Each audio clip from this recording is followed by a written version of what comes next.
this Georgia shot this morning? I'm being really proud and definitely excited to see what he can do on the field. But it's been a lot to take in for a guy that big, and as good as he moves, it's going to be really exciting and really fun to watch this fall.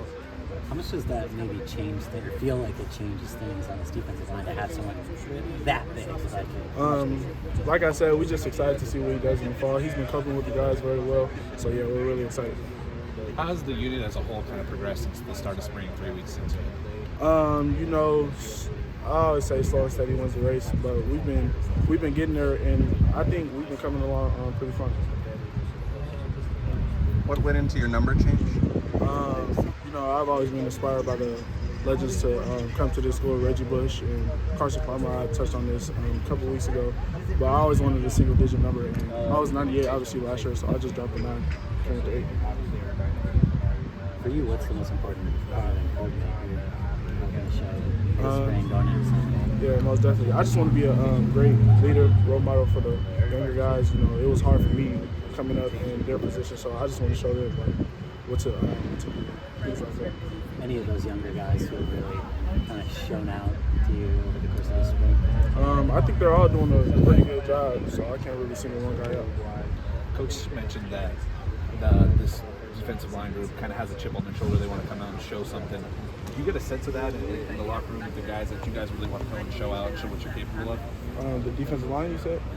I say we're doing it as a whole team. I wouldn't just say the defensive line, defensive line, defense, offense. I'll say all of us have a chip on our shoulder all the time.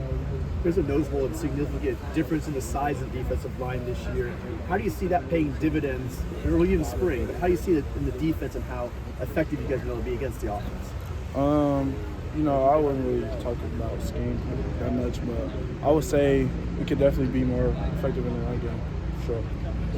Sometimes you look back and kind of how far you've come personally, just as you're a basketball player coming in, put on all this weight, and how much you've developed. Yeah, like I said, I just want to be a leader for the younger guys, and of course, me being in their shoes before, I just continue to keep my head forward, keep my head straight, and just continue to be a good role model for them. The younger guys asking for a lot of advice, a lot of mentoring. Do you see them really hungry? Yeah, most definitely. Floyd, Cash, all those guys. I spend a lot of time with them. Just not here on the field, outside of here as well. They talked about that before too, so I definitely see the hunger and motivation from all of them. A lot of the defensive linemen talked about the bonding you guys did in the off season with the escape room. Yeah. A lot of them said it was your idea. Yeah. Is that true? We all talked about it like doing something, but I came up with the escape room idea just because I've done it before, and I know it takes teamwork and coping with people around you, so I thought it was a good idea. Did you guys make it out in time? For sure, we did. I don't know about everybody else, but we did. We won. Nice. My team, yeah. How many have you done? That was my third one. Yeah.